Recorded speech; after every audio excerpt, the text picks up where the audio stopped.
Welcome on in, everybody, to an extravaganza Week 1 recap, Week 2 look ahead edition of the Between the Hash Marks podcast. As always, I'm Matt Lombardo, joined by my friend, colleague, mentor, and the purveyor of the Two Deep Zone off one of the wildest opening weekends of an NFL season we've ever seen. Michael, how are you today, and what's your big takeaway from the weekend? A big takeaway from the weekend is there's a skunk in my neighbor's backyard. Oh, no. And I've been talking about this on Blue Sky. So every 5 minutes, I feel compelled to be like, is he out there? Anyway, my dog is safe for now. He doesn't go out back unless I can physically have eyes on him. And I bought these like skunk, anti-skunk balls that kind of smell sort of like a cross between mothballs and mentholated cigarettes. Um, and now I can barely breathe. I do have a tip for you. You can avoid the cigarette smoke smell and still get rid of your skunk issue. Napalm.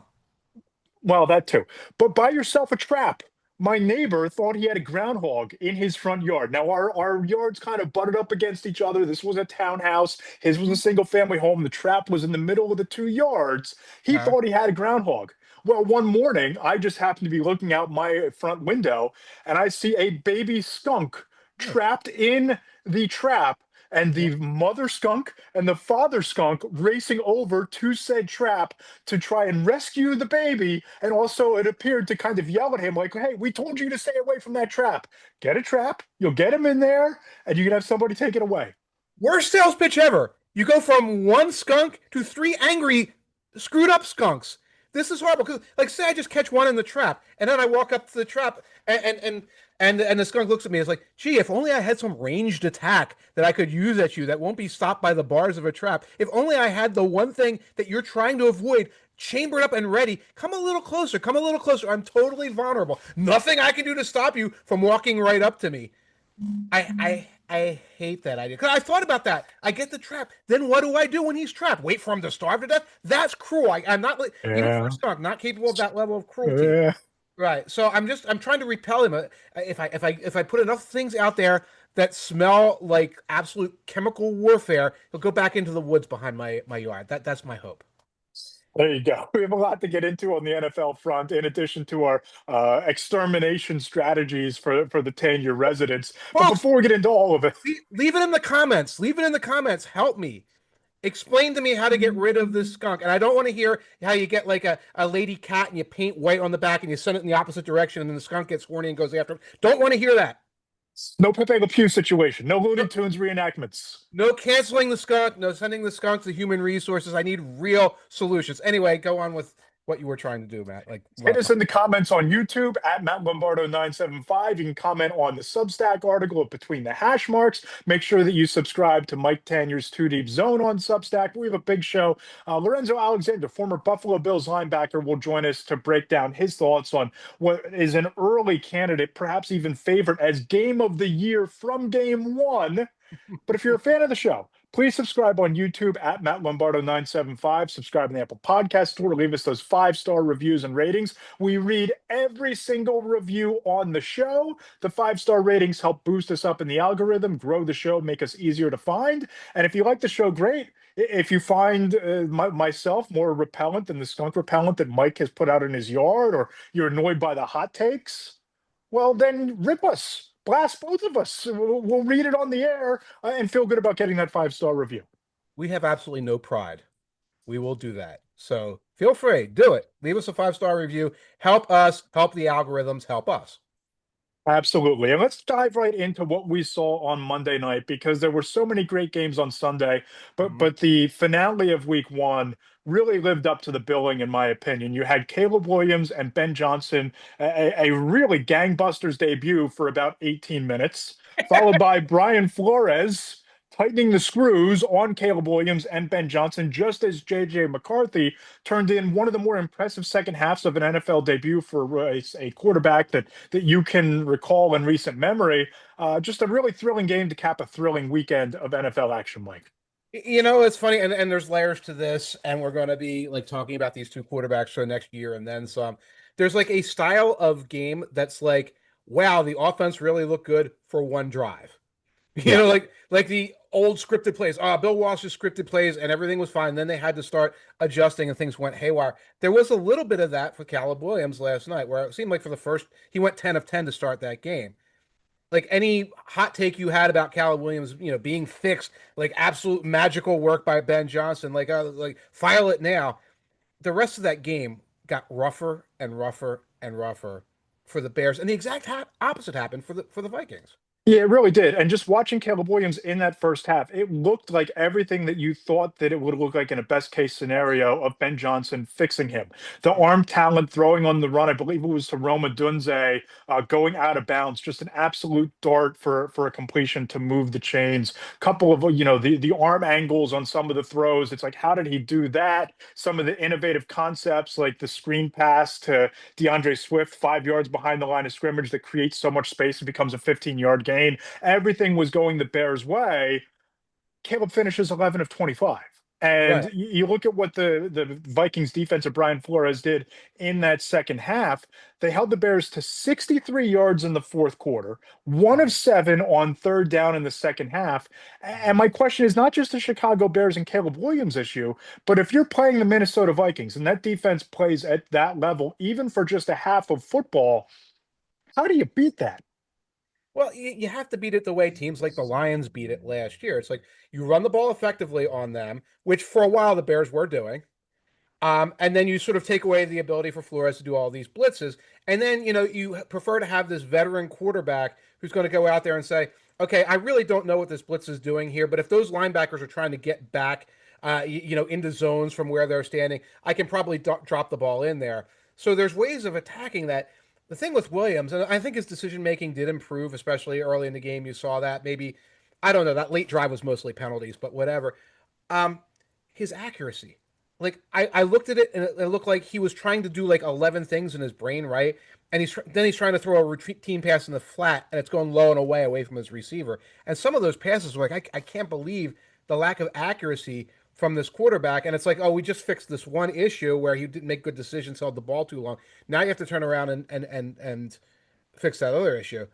You're talking you're talking about the Vikings, though. It's like the defense is going to be really good. Yep.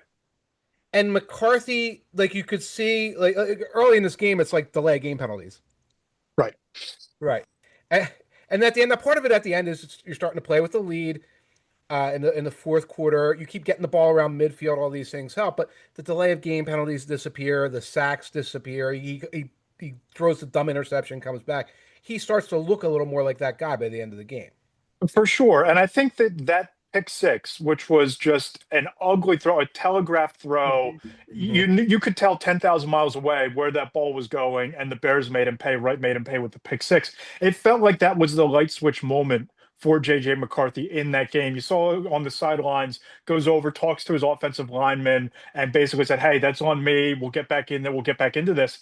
But you look at what he did, only 143 passing yards and two passing touchdowns. He ran for another score. It looked like that second half was the formula for what they want to do. Run the football well with Jordan Mason mixing in some Aaron Jones, get McCarthy running, using his mobility, setting up the big plays downfield to Justin Jefferson. He had the touchdown catch in that game. It feels like there was a formula there that when the defense is at its best, limiting the opportunities and the damage done by the opposing offense, let JJ, and I promise I'm not using this term in a derogatory manner, but manage the Yeah. game, limit the mistakes, make high percentage throws, hit Jefferson on big plays when they present itself. It just seems like that's how they're going to play complementary football, and that's their formula to try and win this season. Gosh, if only there was a template for the Vikings protecting a quarterback who might not be able to do everything you want from your starting quarterback. Oh, wait, last year, Sam Darnold, they did the same thing. And you see the same tactics. In fact, they use them with Kirk Cousins, what O'Connell likes to run. Lots of play action, lots of rollout plays. They want to keep that balance. There's a conservatism where it's third and long. They were not asking him to convert third and longs later in the game. He didn't have to because they were usually in third and short playing with the lead. If you can do those things, you can nurture McCarthy. Now, McCarthy's still going to make mistakes. They're not going to do a he's arrived thing. But if you can do Darnold ish things, then you've got another one of these Vikings teams, Justin Jefferson, Flores' defense. They're going to go out there. They're going to win all the games they're supposed to win, and that's going to pull them into this 10-win or plus situation. For sure. And you think back to when McCarthy was drafted, the last year, coming out of the combine, he was the darling of Indianapolis. And you had executives and coaches raving about his ability to diagnose things on the board and that his leadership skills shine through. The big question was, what is he as a passer? Because he only threw for 146 yards and two scores in the national championship win against Washington, which was one of the highlights of his college career. He was never asked to be the guy who carries a football team, carries a passing game. But within the cocoon of Kevin O'Connell and a quarterback friendly system with Justin Jefferson, as you mentioned, the Sam Darnold template, the Darnold blueprint, if you can raise the ceiling a bit, now all of a sudden you're talking about this being a playoff caliber team, not just this year, but as long as the window is open with JJ, if he continues to build on where he is with the floor being Sam Darnold level production and skills. And in the meantime, I'm excited about this turning into a little two-man game within the game because that was an exciting game. It was compelling. It was full of drama. Both these quarterbacks have a lot of room to grow.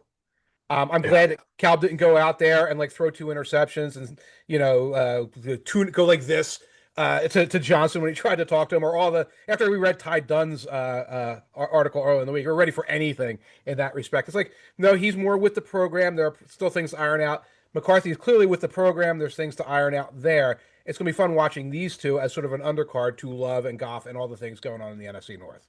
There's more of a Jekyll and Hyde temperament to Caleb Williams, in my opinion, than any quarterback that I can remember in recent memory. Because if you get first half Caleb Williams, if you get what the Bears got in the first half, Mm-hmm. they're a 9-10 win team because of the supporting cast, because of the weapons. But if you get the Caleb Williams who misses DJ Moore that badly on a fourth down, got to have it throw. If you get the Caleb Williams who's overthrowing guys with a clean pocket, if you get the Caleb Williams with the accuracy issues that when you watch last season you could excuse because he was a rookie and poor coaching with Matt Eberflus and a terrible offensive scheme and all of those things. But if the accuracy issues are just who he is, I don't know the patience that Ben Johnson is going to have beyond this year. I know we're getting way ahead of ourselves and Yeah. the narrative horses are being let out of the barn, but it Right. just seems like a lot of the issues that plagued him as a rookie reared their ugly heads as soon as the control of that first half got out of their grasp. And that's it. What happens later in the game, what happens when everything has been scripted up for you. Don't forget, he had a Wentz ball where it's like third and long. He starts doing his scrambling. When he's obviously going down, he tries to shot put the ball. And they get a grounding penalty, at least to a missed Yeah. field goal there. But like those mistakes sort of have to get like eradicated, like pretty much down to zero for a quarterback. Like maybe your Patrick Mahomeses can do it. It's like, well, you do so many other things that we trust you on this level. You don't have that margin for error when you're Caleb Williams. That's another thing that has to go away. Again, in the meantime, they led 17-6. Yeah. And Ben Johnson said it. This was on a lot of people on that team. There were tons of penalties, missed field goals. It wasn't blocked up as well as it could have been. Some of the play calling I'm so sick of coach play calling after this Sunday night. We'll get into that. Was suspect, but there's a lot of room for growth there for the Bears and for Johnson. For sure. And you talk about not blocking up well. This is where you transition to what we saw in the nation's capital in Commanders versus Giants, where you and I have talked about this before on the podcast. My final long form enterprise story that I wrote for NJ.com before leaving my role as a Giants beat reporter way back in 2020 Uh-huh. was the Giants' inability to build an offensive line that had been going on a decade since 2011 of not being able to build a competent offensive line. 5 years later, week one of the 2025 season, I know Andrew Thomas, your all pro Yeah. tackle, is out. I know that the offensive line is a bit of a patchwork unit. Russell Wilson had to withstand 2 sacks, took Hmm. 8 quarterback hits, only 168 passing yards, and averaged 4.5 yards per passing attempt. Mike, that's just not NFL level quarterback play. Right. And yet, Brian Dable, perhaps because of the offensive line woes, has committed to Russell Wilson starting week two against the Dallas Cowboys, came out and made that announcement during his day after press availability on Monday. Your thoughts on the offensive line in New York and whatever lack of job security Russell Wilson has right now? I think that it's wearing very, very thin in East Rutherford. Yeah, there's a lot there. One, yeah, again, Thomas was out. I think Hudson had to play at left tackle. Um, they weren't good. So, Russell was not helping. Wilson was not helping. I don't think the game plan helped particularly much at all. This is a team that was trailing constantly. Part of that was the dink and dunk. When Wilson had time, he wasn't getting it jumped. I'm going to give you his numbers under pressure. So he was pressured 21 times Oh, jeez. in that game per SIS. That's inexcusable. You can't put that all on the quarterback, etc. On those pressures, he went 5 of 16 for 56 yards. Only 7 total passes of those 16 were considered catchable. So he is throwing the ball away. He's just the ball to nowhere, whether it's to Mebo in the back of the end zone, the backup tackle, or to whoever. He's not getting it done on his end. Offensive line may get better if we ever see Thomas again, which should be soon. Dable's playing galactic chess. He's playing job preservation chess. That's what he's doing right now. I think he looks at Dart and says, "This guy's going to have 3 or 4 good games before like league figures him out. I want to time those good games, so it's in my best interest. Oh, and maybe the best interest of the Giants, but definitely my best interest as the guy who's going Yeah. to do his job." I guess the question is, well, what is he waiting for? You mentioned it. It's not like the Cowboys have a premier pass rusher anymore. They don't look like a team that's going to be really dangerous rushing the passer. No, and there are multiple layers to this onion, and I'll just start out here. If you're worried about Jackson Dart not being able to run the offense at an efficient level, look at Russell Wilson's inability under pressure. Look at the numbers that you pointed out under pressure from Yeah, Russell Wilson. You can't get much worse than that, especially with a first round pick who has some mobility. You saw it on film at Ole Miss. You saw it during the preseason. You saw an ability to protect the football in the preseason, albeit against second string and third string defenses. I'm not sure how you lower the floor by playing Jackson Dart. The only reason that I can think of for not playing him week 2 against the Cowboys, a pedestrian pass rush, is that they are so worried about that offensive line, so worried about Andrew Thomas not being there, that we go back to the narrative that you proposed back in August, that it's a lot easier to go from Russell Wilson to Jackson Dart than having to go back, let alone if they put Jackson Dart out there and he gets hurt behind a patchwork offensive line. Then you have to go back to 40 yeah. plus year old Russell Wilson and say, hey, sorry, no hard feelings, pat you on the back. Can you get back out there behind that offensive line that we yanked you because you couldn't play behind and because the kid got hurt? But Mike, I just don't know how you can get much worse, how much less efficient you can get as an offense playing Dart than they are right now with Russell Wilson. I found this out yesterday. Today I learned the Giants haven't scored a touchdown in their last 3 openers. That's wild. That's wild. That's wild. Now I can almost see at this point it's like you're going into Dallas. Maybe we don't give Jackson Dart his first start in Jerry World. Like there might be a little bit of a logic protection there. Maybe you wait for Andrew Thomas to come back. What did we? I was on Jared Oh, Bailey. we have the soft landing. We've talked about this. If you It's look the at the Saints. schedule, yeah, if you have the schedule coming up, Yeah, it sets up at Dallas, Kansas City at home for the home opener, Chargers at home, and then you go to New Orleans against the Saints. That's the soft landing because after that you have the Eagles coming in, and obviously you want to have a warm up before you welcome in the defending Super Bowl champions. If you're not going to start Jackson Dart in week 2, the clock starts to tick pretty quickly if you lose that game and you're staring down the barrel at 0-4, going down to New Orleans and the Saints. right. I feel like the Saints that is that landing. You even have an idea that you could get a lot of Jackson Dart fans from Ole Miss in that stadium, assuming Saints fans aren't running around to go to see the Spencer Rattler experience. Conspiracy theory were promises made to Russell Wilson. That he has X amount of games before he Right. has the chance to play, Right. until he gets benched. Right. Now there was all this talk about how, other who was other quarterbacks wouldn't come there because they said, well, if you draft a quarterback, I don't want to come here. And Russ didn't say that, but that doesn't mean he didn't say something else along the way. Right. But it also, to me, I wonder what the market was for Russell Wilson based on Yeah. how it ended in Pittsburgh last year. It might have been the Giants or the couch, right? It Right. might have been the Giants or the Carson Wentz backup quarterback carousel. It might have been that type of situation for Wilson.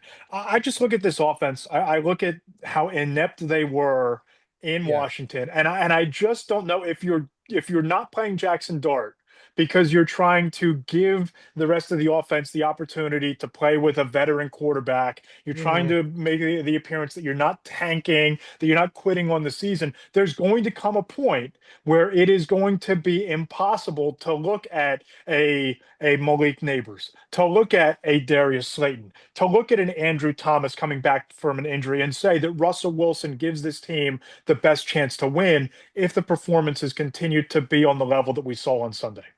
And our colleagues up in New York are already kind of turning the screws to Dable a little bit. He's already having a hard time frufferalling his way through these press conferences if he doesn't make some kind of decision. So, yeah, Wilson's got to rebound.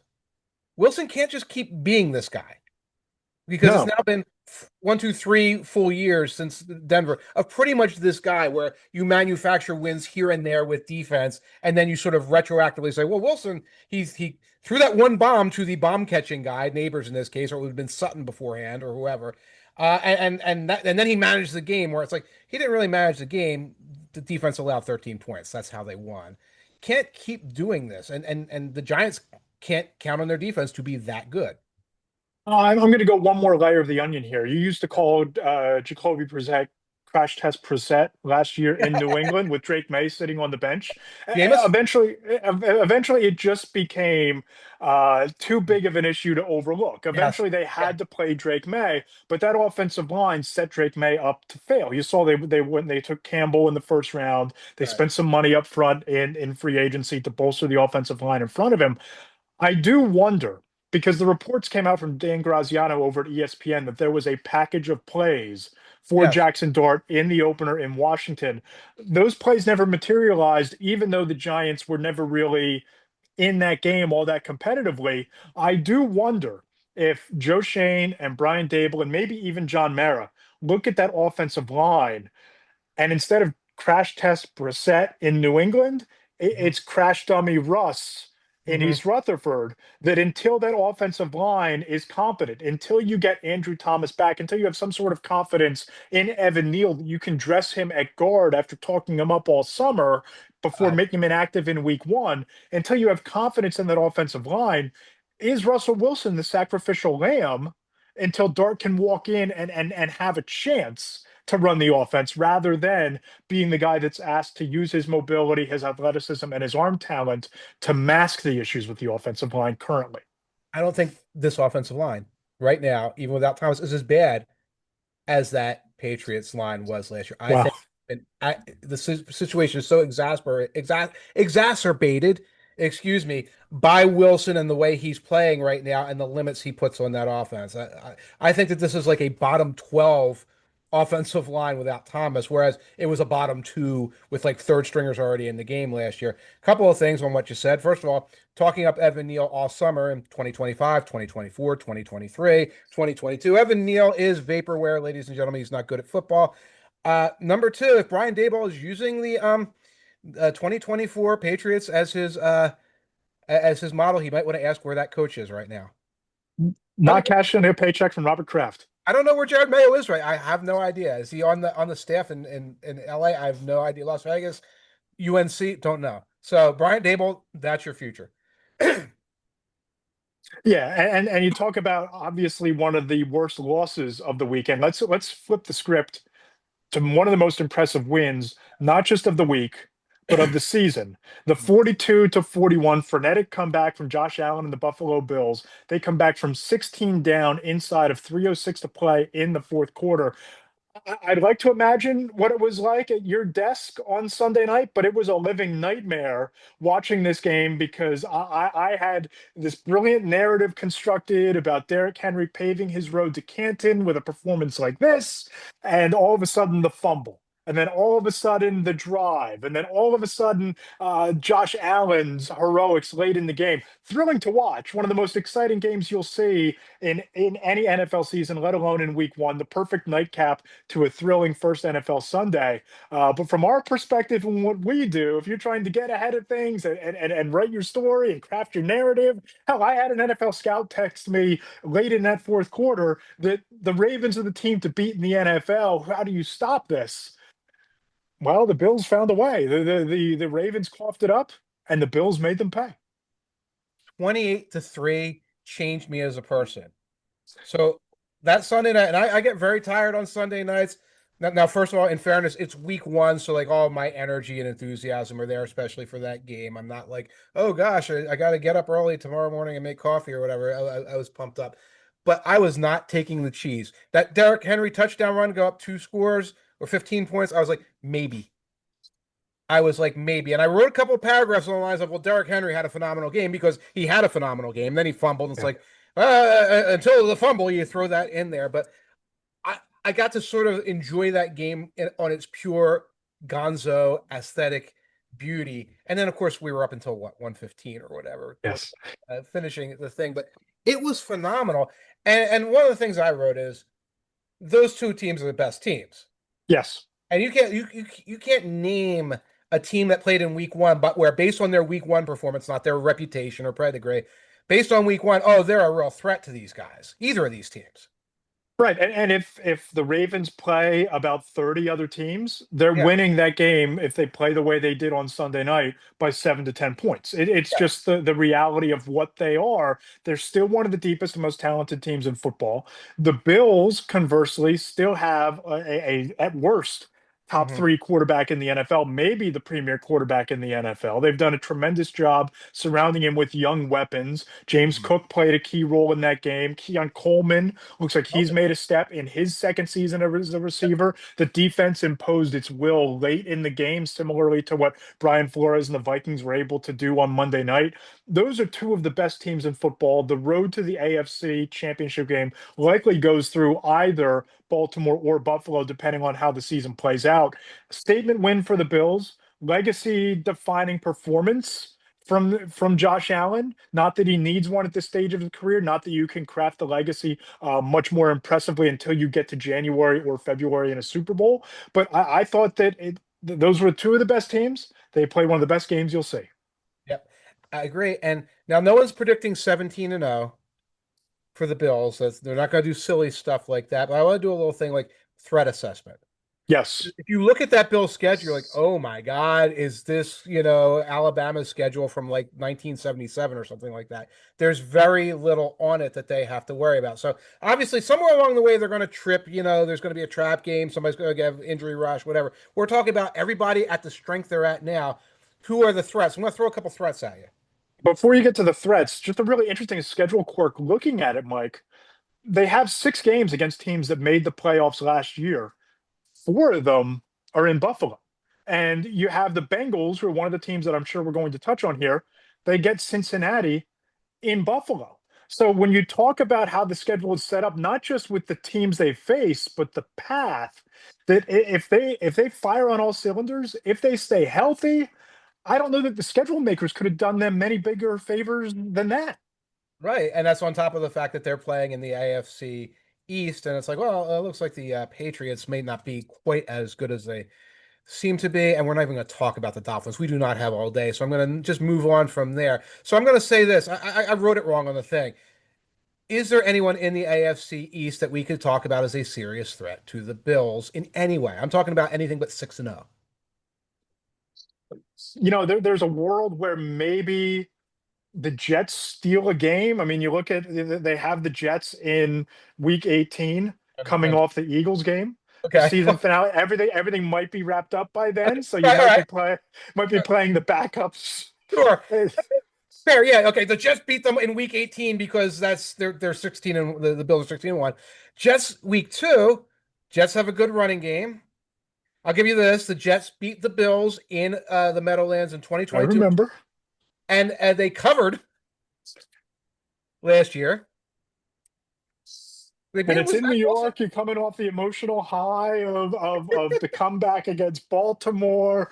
I'd say it's a look ahead, but you're looking ahead at the No, Bill the Dolphins and Saints the following 2 weeks. So you're not looking ahead. no. No, I don't think this happens. The Jets might cover because I love the pluckiness of the defense. I love that the Jets leaned into what Justin Fields does best against the Steelers. But no, I don't think that they circle the wagons to beat Buffalo in week 2. I was really hoping. I woke up yesterday morning, ran the DraftKings. I was hoping to see like 10.5 points, and I would have taken the Jets plus 10.5, backdoor cover, get a bunch of running plays, final score 31-22 or something like that on a late touchdown. Not happening, only a 7-point spread. So let's pencil in 6-0 or 5-1 because of week 18. No Yep. threats there. Chiefs in week 9, based on what we know right now, not the vibes. But the Bills. I mean, it's in Buffalo, and November 2nd, it's going to be cold, right? It's going to be Yeah. cold. And with just what I saw in Brazil, the Chiefs look about as vulnerable as you can look as a three-time Super Bowl champion. Not as vulnerable as they looked in New Orleans, but this is now 2 games in a row where I don't think that the Chiefs' offense is firing on all cylinders. I think you can throw on that secondary a little bit. If the game's in Kansas City, I think it goes the other way. But just looking at what we know now and the most recent track record of these two teams, I like the Bills in Buffalo November 2nd. And we also have a track record of the Bills being able to take care of their business in the regular season against the Chiefs. Only pauses there is that Rashee Rice, I think, is back by then. Xavier Worthy, now injured, might be back by then. They might be getting the Chiefs kind of rounding in the shape. I would call that a moderate threat, but it's not like a Chiefs level threat. Right. Uh, all right. Now, Eagles in week 17, like December 28th. Yeah, I think. I mean, again, you're going to Buffalo. Mm-hmm. It's going to be Yeah. cold. The, We're the going Eagles are to the Eagles are built to win in cold weather with Saquon Barkley in the running game. It seems like they're really interested in leaning into Jalen Hurts' mobility too. The Eagles might be the biggest threat to Yeah. the Bills, and it's also a game that I don't know how much Buffalo is going to care about because it's an out-of-conference game. They Right. might have everything wrapped up by then. I'm gonna say that that's a pretty big threat for the Bills just because of the way those teams match up. But I will say, if the Eagles defense that took the field without Jalen Carter Yeah. against the Dallas Cowboys, but if they play that way with Jalen Carter in December, the Bills will smoke them. So what if Jalen Carter spits on Josh Allen, but it's so cold that it freezes on the way, hits Josh Allen in the eye, he's got knocked out of the game. Jalen Hurts is suspended. I mean, Jalen Carter is suspended or whatever. Anyway, that's probably not a realistic scenario. We're not going to go there. Spitting is bad, and that's why Dak Prescott should not have done it. How about a dark horse candidate? Here's a little thing. In weeks 11 to 14, Bucks, Texans, Steelers, Bengals. Now, but before most of us in our football brain say, well, that's going to be a 3-1, right? You pencil in 3-1 just in your brain. But who would the one be, or like who's the threat among these guys? Yeah, I think there's a chance you go to. I think it's 3-1, but I think there's a chance you go 2-2 with the Bucks and Okay, Joe Burrow's Bengals okay, because Burrow and the Bengals aren't intimidated by Buffalo. They aren't right. intimidated going into Buffalo. They checked the box of getting a win early on. Defense made enough big plays against Joe Flacco and company. Jamar Chase had a big catch. I think that the Bengals might be the second biggest threat, and look out for a sneaky threat in Tampa Bay. Baker Yeah. Mayfield and Mika Igbokwe on the same page already. You're probably getting Chris Godwin back by then. You're probably getting Tristan Wirfs back by then. You're probably closer to full strength with a Buccaneers team that is sneaky good, albeit it's a tough place to play. But I feel like when the Buccaneers are firing on all cylinders, they match up well against a lot of teams in this league. They can score with the best of them. Two biggest threats there to me are Cincinnati and Tampa Bay. Is that Tampa in Tampa?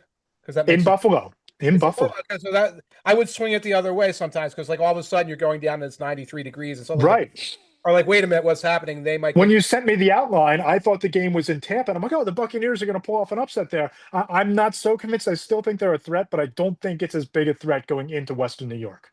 Yeah, so now we're looking at it. It's like, well, maybe you lose to maybe you lose to either the Chiefs or the Bengals the way you're playing right now.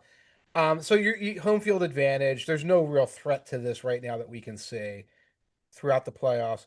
What about when they face the Ravens again? If it's in Buffalo, I mean, it's a Yeah, coin flip again. It feels like these two teams are built so similarly. They both run the ball extremely well. If Derrick Henry doesn't fumble on that yeah. play, it's a whole different game. And If if people forget the Keon Coleman touchdown was a ricochet off another guy's hands. right, Fourth down, the ball ricochets off Dawson Knox's hands, flutters in the air.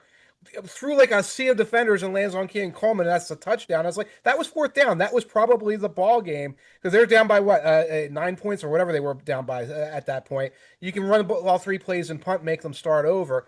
So many of plays like that were the coin flip. The coin flips just kept going. Tails, tails, tails for the Ravens. Heads, heads, heads for the Bills. I think it's a 2.5 point line if that's the playoff game in Buffalo, right? Because I mean, you have two of the best quarterbacks in the league. You have two loaded defenses with playmakers at all three levels. I mean, we talked all summer about what Baltimore did, beefing up the defensive line with Mike Green, adding Malachi Starks into the secondary. They both played extremely well. It's Ed Oliver who's just destroying the Ravens' offensive line, making plays in the backfield for the Buffalo Bills. Strength on strength there. Both have really dynamic receiving cores with Zay Flowers and DeAndre Hopkins and Rashad Bateman, with Keon Coleman and Khalil Shakir, a good tight end in Dawson Knox. Like these are just two very similar teams that if you get into a playoff situation, to me, it's a pick 'em coin flip type of situation a second time around. Yeah, I'm trying to look up very quickly right now what the over under right now for the Bills win total is. Because think of what we just did here. We just basically fast forwarded, more or less like we fast forwarded to the Chiefs game and then the Eagles game. That's really what we did with Yeah. while saying along the way, hey, here's some tough opponents where you might scam a loss. Like we fast forward to the playoffs, and I think that's appropriate. Listen to this right now. If I'm reading this right, I'm going to Bills, guess 14. it's 12 and a half at minus 115. Wow. Give me the 12, over. give me the over. 13 and 4. Yeah. Like for me to find four legit, excuse me, five to lose that bet. To find Right. legit losses on the Bills schedule right now, I cannot find them. Dude, I mean, forget doing the rest of the podcast. Just go on and drop a hundo on that. I mean, Do it now. I've been doing it right now, but like there's a location sensor issue on my computer, which means I have to go to the phone and then I have to do the two-step verification. It's make for terrible podcasting. So I'm not going to do it right now, and I'm not putting a hundo on anything, man. I had to buy like these skunk pellets and stuff like that. This stuff costs money, man. But I might put 10 on it. Subscribe to the Two Deep Zone. We got to replenish the not just the betting fund for Uh, Mike Tanier, but the skunk repellent battery. All clear. All quiet on the Western Front here. I'll put Alexander Hamilton. I'll put Alexander Hamilton on the Bills 12 and a half. Yeah, I think they're the team to beat, not just in the AFC, but maybe in the NFL right now, because you can't write off the Ravens. I'm not ready to write off the Chiefs, but if you match the Bills against both of those teams, they're going to be a betting line favorite in both matchups from here on out. Right, right. And the rest of the AFC, I mean, we'll talk a little bit, I think, after the break about the rest of the AFC, but it's like, oh, come on. I looked at the Houston Texans against the Rams. I'm like, oh, come on. A whole off season to fix your offensive line. This is what it looks like. You're killing me. You're killing me. And that extends everywhere. I don't want to get into the Steelers thing. Like, yeah, that was fun. That's not going to be sustainable. The rest of the AFC, just chop them off right now. Right, It's and you're looking at the Buffalo Bills and where they started, where Brandon Beane started. You're taking a team that went to the AFC title game a year ago. You're looking at a team whose foundation is the reigning MVP quarterback. You have electrifying young receivers who are still developing. You have a dominant ground game, and you went out and you tripled down along the defensive line in the NFL draft. You saw it pay off on Sunday night with how they just won at the line of scrimmage late. You're one of the most complete teams, one of the most talented teams, one of the most dominant teams. So it isn't a stretch to say that what they did this offseason from where they started last year could set them up to springboard.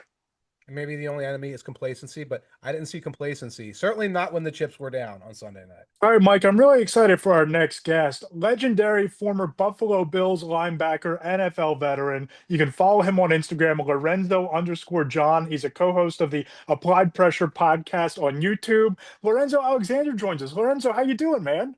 I'm doing good, brother. Life is good, being busy. I'm probably more busy than when I was playing, but it's a good thing, spending time with my kids, my family, and then, I'm finally enjoying watching football. It doesn't feel like work anymore for me. I've been away for 6 years now, so really enjoyed that Bills-Ravens game the other night, sitting on the couch cheering for the boys. It was fun to watch and see them come back and finish that game off the way I know they are. Speaking of liking football again, what was the experience like for you watching that game with so much investment? What was the whirlwind of emotions like? It was crazy. It was exhilarating.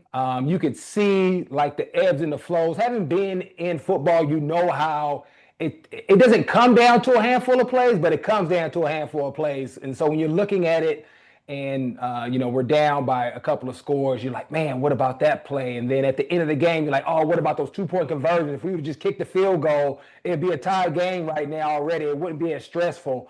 And so it's, playing that Monday morning quarterback, in real time, just trying to figure out where we could get those extra things. And then you see guys like Ed Oliver, obviously Josh Allen, Coleman, just a slew of guys stepping up and making plays right on time, and just showing how great they are. And really what Sean McDermott has done is just building consistency, staying true to who you are, the process.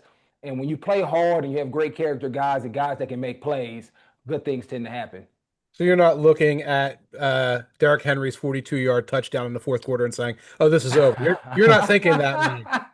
Well, right? you feel like that, but because I've been in those rooms with those guys, I'm a former player, and I understand how the mentality of a competitor is. You never really feel like you're out of it, especially when you got Josh back there, right? You just need an opportunity to get the football. It's not like they were stopping us either. And so that's something from a defender standpoint you don't want to see. We definitely got to be better gaps down. Our corners and back end, we have to just tackle a guy and get him down, right? We can't allow an explosive to turn into a TD. And obviously, he's a monster. It's easier said than done. But that's a team that we're going to see again, and we can't allow that to happen. I don't know if we can replicate the comeback, right? We can't depend on the comeback. We have to snuff them out early and devise a plan, which when I was there, we found ways. And I know Sean, along with Bobby, they'll figure out a way, who's a defensive coordinator, figure out a way that's going to at least slow them down and not be able to put up a 40-burger on you. Lorenzo, you mentioned Josh Allen in the comeback. The fourth quarter was one of the most impressive performances that I've ever seen from a quarterback. 251 passing yards in the final frame, obviously leading them back from 16 down to win over the final 3.5 minutes. What impressed you the most about Josh Allen in those biggest moments of that big game on Sunday? He's just really calm. I think a little earlier on in his career, and I think a lot of people talk about this, just being a little too erratic.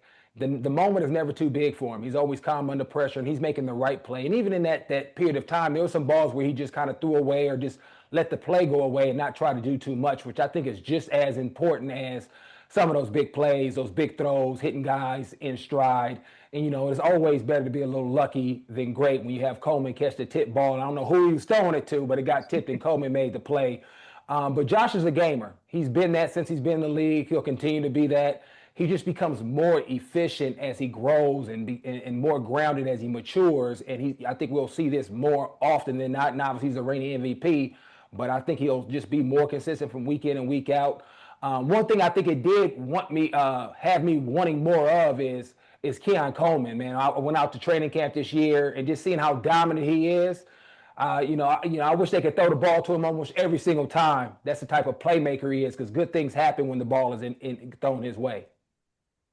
When you look at Buffalo as a team, you survive a really big test against one of the deepest rosters in football. But you mentioned Keon Coleman, you talk about James Cook, you talk about the weapons, you talk about the talent at all three levels on defense. Are the Bills now the team to beat in the AFC? I know we're talking big picture, getting ahead of ourselves a little bit after 1 week, but it was a big win against the Baltimore Ravens. Can you look at the Bills right now and say that they're the team to beat on that side of the bracket? Yeah, I mean, of course. I mean, and I would always hesitate because we do have the Kansas City Chiefs, and even though they lost, right, they're still the defending AFC champions, right? And nothing is won in week one, right? And so it's the totality of the season, but the way the Bills are playing and what they've done before, they would, and I don't want to say they typically lose these games. They got to figure out a way to win these games in the playoffs, in particular against Kansas City. They've done it against Baltimore. Right. And so that's what I'm looking at. Right. Because the regular season is the regular season. I got my son who's 11 and he loves watching football. And he's like, Daddy, man, outside of, Philly, the Ravens, and I think he mentioned one other team that we play, man, we gonna be good. Right. We got this down. It's 13-3. But what are we going to do in the playoffs? So he's even aware of that. And in particular against Patrick Mahomes and the Chiefs, when you're in those moments, can we find ways to win like we just did against Baltimore, right? We've done it in the regular season multiple times now. Now it's that additional layer of pressure what the playoffs brings in performing there. And so I say yes, right? Everything in my body wants to say yes, but the skeptic and I guess the mature adult in me says it's still the Chiefs and being able to get over that hump.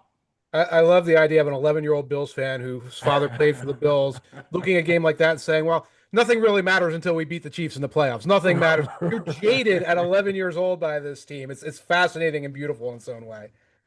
Yeah, and Yeah, when you that's look at cool. the Chiefs, go ahead, Lorenzo. No, no, you got it.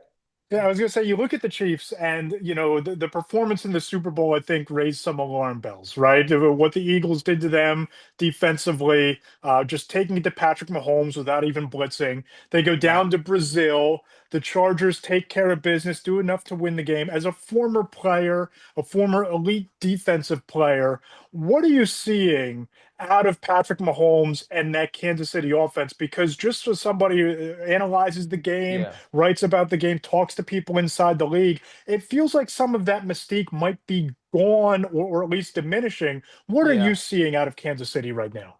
Yeah, I mean, there's probably some level of that. I mean, they've played a lot of football, over the last 6, 7 years, a lot more. They probably almost have another season, season and a half over a lot of teams, especially the ones that aren't making the playoffs. And so that weighs on you at some point, right? There's a lot of moving pieces, right? You can't necessarily carry in last year, this year. Everybody's looking to try to knock you off. I mean, you are playing in Brazil, which is a big shift, and we know they typically win those games when they're out of the country, but it's still something that this team has to deal with. I would say probably the main thing, right? The running game, getting that re-solidified and what that looks like. And I saw a stat today that Pat Mahomes over the last maybe, let's say, 3 to 4 years, the shot ball that's normally like a 50-50 ball has kind of declined down into the 20s. And so I think a lot of that is with the receiver issues that we've seen throughout that time, right? Obviously, losing a guy like Tyreek Hill in free agency. Now you have Xavier Worthy and Rice out. And so they're working and winning in a lot of ways with less than what they had when they, probably were at their height offensively. And so I think they got to figure that out. And knowing Pat Mahomes, right, knowing Travis Kelce, the rest of those guys, and really Andy Reid, they'll find out a way to win and get into the playoffs. And hopefully by then they'll be at full strength in their terms, right, as far as having a whole receiver crew and then having that running game. Because even when you go back to Andy Reid, when he was with Philly, and I faced him when I was in the NFC East, they used to run that rock, whether it was Westbrook or LaShawn McCoy, and then have the play action game and take deep shots with McNabb or Vic, down the field. That is like their bread and butter and how they really, because they're really balanced, right? I think people think about Pat Mahomes, they like to spread it around. They like to run that rock too because of who Andy Reid is and where he came from in this league. And then they like to throw a lot of razzle dazzle around it. But I think for me, it always starts with the running game for them.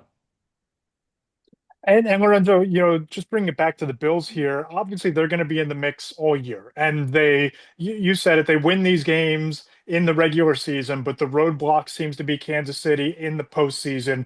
If Mark Andrews doesn't drop that 2-point conversion ball in the divisional game last year, maybe we talk about that team a little bit differently going into this season. But you've been in meeting rooms, you've been on the field as an elite linebacker in this league, in that building. What does Sean McDermott need to do and that defense need to do to get past the Kansas Cities, to get past the Baltimores again, to maybe get past Joe Burrow and the Bengals in the postseason? What's the biggest adjustment from here, what we've seen so far this year, for them to get over Yeah. that hump? I don't think there's no special thing that you can do in terms of like communicate something differently, or hey, let's have practice at this time of day, or let's do this special defense. It just really comes down to executing in the moment, right? And when you look at it, each year is probably has been somebody different who wasn't able to execute at the level needed to beat those teams. We talk about that, even like on even a more of a micro level in game, right? If somebody differently in a game jumps off sides, it could be 11 different people, right? Cumulative, you are in a very bad spot, even though I, as an individual, only made one mistake. And I think that's what it's been. When you look back at the different games, a busted coverage or a bad ball or maybe a drop ball or a missed block, right? And it's these little things done by different people. And so they have to figure out collectively to obviously minimize the times that you make mistakes, because we're always chasing a perfect game. I think also when those things happen, really be able to be the one that comes out on top and not give up the big play like Derrick Henry did in the fourth quarter, right, fumbling the ball. Not that let that be the Bills when it comes playoff time. And I think that's really the shift, right? And that's a lot of things that go into that. Some of it's a little bit of luck, getting the right call. So those are things that I guess historically hasn't really been in the Bills' favor. And I'm talking about stuff that's like, we just need that one thing to happen for us that nobody really can control outside of just doing your job. And so that's what I'm looking for. That's really the difference. And not allowing, when you have some of these younger pieces that have come in, not allow the moment to feel bigger than what it is. Yes, the history, yes, it's the playoffs, but it's still football. And if you can have that mindset when you go out there, you can play free, you can play fast, because you don't have this additional burden that you're carrying with you. So I think that has to be more of the sense throughout the week when you go in to prepare. Man, this is just another game. We've been here. Don't allow all the history of what has happened. Don't carry that into the game, right? Don't be thinking about that when it wins. Is it going to happen to us this year? Yeah, because you're thinking about it. And so I think that may be the biggest thing. How do you do that mentally? Address it, but not allow it to consume you, especially in game. And that's got to be a challenge year after year after year when you climb the mountain, don't quite reach the peak, start at the bottom of the mountain again. Yeah. McDermott's got to have his work cut out for him, not being overcritical of guys, not sending this message that like it's in fate's hands. It's got to be a challenge for him to keep everybody motivated when everybody's eyes, even now, like we were talking about, is on what's going to happen on like January 18th, hypothetically. Right. Yeah. And I think Sean has done a great job of that, just talking to guys and having been in that room with him. He does a good job of balancing things and keeping things in perspective and making sure guys stay hungry and work ethic. And right, that process thing is not like, I know it probably sounds like a cliche now, but that's like the culture in his core of how he goes about business. And I know I kind of brought that up, right, because the call or a bounce ball, but you control most of the game, right? Those are like one-off type plays, and he's going to definitely always emphasize doing your job, executing at a high level, being accountable, right? Putting in the necessary work so that when you go out there, you're prepared and you can allow your athleticism and who God made you uniquely to go out there and shine and do plays, right? And so that just takes, when you're talking about guys that are veterans that have been there, guys to a rookie, that's really hard to do, or to get every guy from the practice squad guy to Josh Allen to do. And that's where the ebbs and flows. And that's why typically teams that have young guys that step up that you're not counting on, that's where you get that extra oomph that you need to take you over the top. And so I think it's going to come from some of the younger guys on the team that allow this team to get over the top. Because Josh is going to show up. Knox and Dion and Cook and Ed and all the guys that have been there, that core, those guys are going to show up. But what about some of those younger guys, some of those newer pieces? What are they going to do when that moment is there? How are they going to step up and shine and kind of create their legacy within this Bills culture? It's funny because McDermott is very good at that. I think John Harbaugh is very good at that. Yeah. Andy Reid is obviously very good at that. Where did Harbaugh and McDermott learn it from? Probably from Andy Reid, from when you were at Washington facing them every week. Right. Yeah, and it's crazy how you see like the top coaches typically come from the same tree. They do things very similarly, obviously with their own twist and flair to their own personalities, but it's really cool to see that tree, the different trees in the league, and how typically there's a right way about going about it, and those guys figure it out together. And there's a couple of them in the league right now that makes it fun to watch. Because I've got, even with the Shanahan tree, right, I got to play with a lot of those guys with the Commanders and see how well most of them are doing from team to team. And you mentioned the young guys having to step up. You mentioned being there in training camp. You got some eyes on this roster. Look into the crystal ball a little bit here. Who are one or two young guys that could be the difference makers for Buffalo? Oh man, I mean, I think Keon is still young in a lot of ways and still growing. Yeah. I think he's going to be a guy that's going to still come out and do really well. On the defensive side, you called me. I wish I would have looked at the roster, but. What's the young corner's name? Hairston, he's hurt right now. Yeah, so when he gets back, right, that's a guy that's going to, I thought was really well that you saw Trey working with. I don't know how serious his knee injury is. He coming back this year or not? But that was another guy that I liked when I was there with them, seeing how Trey kind of took him under his wing. And I was just watching Pat McAfee show, right? And they had Bruce Arians on, and I was with him. And he said as a head coach, most of the time he was looking for young guys, especially rookies, to be able to help them around Thanksgiving time, right? You got a time to acclimate, right? That's about halfway through the season. Guys start getting nicked up around that time. Your playing time ticks up. We start depending on you, but you become a pro, right, about that time. You at least see what it looks like.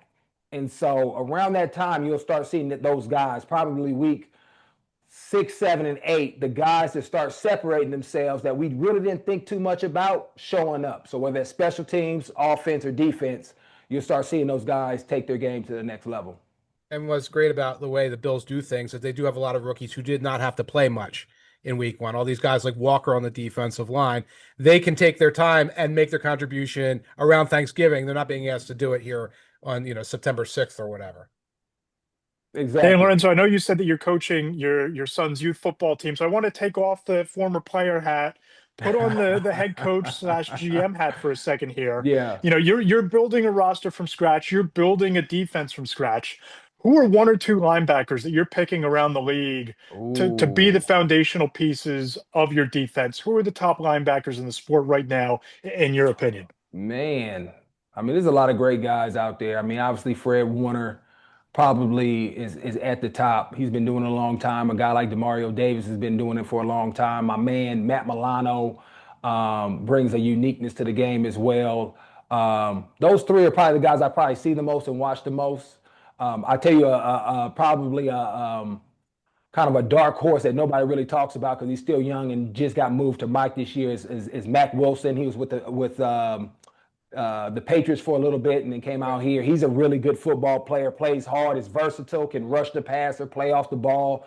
Obviously, that's a lot of what my roots are. So finding guys like that, those are probably the guys, because I cover the Cardinals here, that I really like, and especially him. He's my favorite player outside of Buda Baker on the Cardinals defense. So watching him play violently, lead his team, and be impactful is what I try to help my young boys, right? My 11-year-old son, I have a 14-year-old as well, or a 15-year-old that's a freshman in high school. Those are the characteristics that I want them to emulate when they're out on the football field and in the community. They playing defense or playing both ways? Well, they play both ways. They're athletes right now. I said, man, well, I don't care where the coach puts you. Obviously, I'm gonna put you everywhere because I want you to be a football player. And most kids are so young. We have this specialization in sports anyway, right? When we just play baseball, football, or basketball. But even within the sport of football, hey man, you're a receiver at 10. No, you're not. You need to move around. You got to play tight end. You got to learn how to block, right? Play some receiver. Play some fullback. You got to do a little bit of everything and learn how the game is played, so that whenever your position becomes your every down position, you know what the game is, and that's what really helped me. And so that's what I do with my kids, and I do the same thing with my son. Right? It's this big term in daddy ball, which I kind of hate. But hey, I'm a daddy and I'm coaching ball, so it's daddy ball where I'm at. But I hold my son to a high standard. I hold him to the same standard I hold everybody else's kid too as well. And so he's moving around. So even like the other day I had him with the O-line, D-line, just working some stuff. And he's probably my biggest son. My other son was a little bit smaller. And so he may be a tight end. He may be a tackle or that type of body. He's like, Daddy, why am I over here? I said, because you got to learn how to block, man. You got to put your hand in the dirt, man. This is where the game is won and lost at. It's the most important position out here. And you so I'm holding to the same standard. You want to be a receiver just like everybody? Pat my heart down, man. Put your hand in the dirt, baby. You played 2 ways into college, right? You were playing offensive line for a while in college. Do I have that right? So, yeah. So in high school, I played everything. And then in college, I actually played just defensive tackle. Okay. And early in my career in the league, I actually played offensive, defensive tackle, special teams, started being that guy that was very flexible. The thing that's really popular right now, man, I don't know why, guys are getting paid to be flexible. Before, back in the day when I was doing it, was like the sentiment or the term people used to use was jack of all trades, master of none. Right. But that's not even the complete saying, right? It goes on, I forget the last part, but the essence of it is being flexible and being valuable in multiple spaces is almost better, could be better than just being a master of that one thing. Right? Because when Brian Orakpo came in, or we had Ryan Kerrigan came in, they drafted him high, and I got bumped. Oh, man, I'm not starting no more. Oh, well, I can still play special teams. I can still rush the passer. I still had a job. So it worked out in my favor, and that's why I try to really help young athletes in particular kind of cultivate that flexibility. So whenever they become who they are in their position, they still understand how the game is played holistically. Lorenzo, this has been a ton of fun. Really appreciate the insight and the analysis. Tell us a little bit about the Applied Pressure podcast on YouTube. We're going to drop a direct link to the So podcast in the YouTube description of this episode. But people who go and check it out, what can they expect? a lot of great things. So I think the main thing will be because my nickname that I got in the NFL when I was in Washington was called the one man gang, right? And so it's really one man's gang. So really talking to the slew of people that have supported me, coached me, mentored me, guys that are in my peer group, guys that I see and respected that really had an impact in my life, and I see having an impact now, right? Because it does take a village. And then I would say number two, like just educating people, specifically the youth sports, about what it's really about. It's not about X's and O's and winning games. It's about building charactered young people, right? Using the simulated adversity that football provides to help them be impactful. Because honestly, most people don't play beyond middle school. That's just the numbers, right? And it gets smaller and smaller. And at some point, if you're lucky like me and play 15 years, how are you going to be impactful when you're done, right? Because the game isn't your identity. So those are probably the two main things that I'll be talking about on there, and then dropping some football knowledge as well, getting on the board.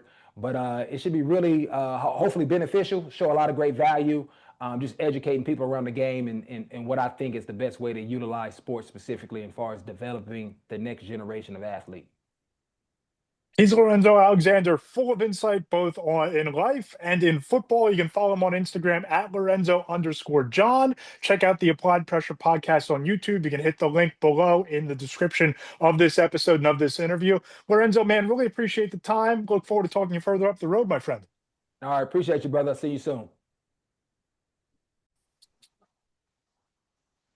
Mike, how much fun was that? Lorenzo Alexander dropping knowledge on the Bills, guys around the league. Seems like the type of thing that you want to make sure you tune into the Applied Pressure podcast to get his thoughts on life. Just a really, really fun conversation. Yeah, I gotta admit, when you said, "Hey, you're a youth sports coach, I want you to change hats," that you're going to ask for tips for coaching your son, who's 2. I thought you were going to ask for 3. Ask for 3-year-old football coaching tips from Lorenzo Alexander. I was waiting for that. Dude, come out to my neck of the woods. Let's throw the football around with my son because I'm telling you, as a 3-year-old, as a lefty, this kid's got an arm. So Crafty keep an eye southpaw. out with a little baseball, a little mini football. He's got an arm, something to watch as we age out here.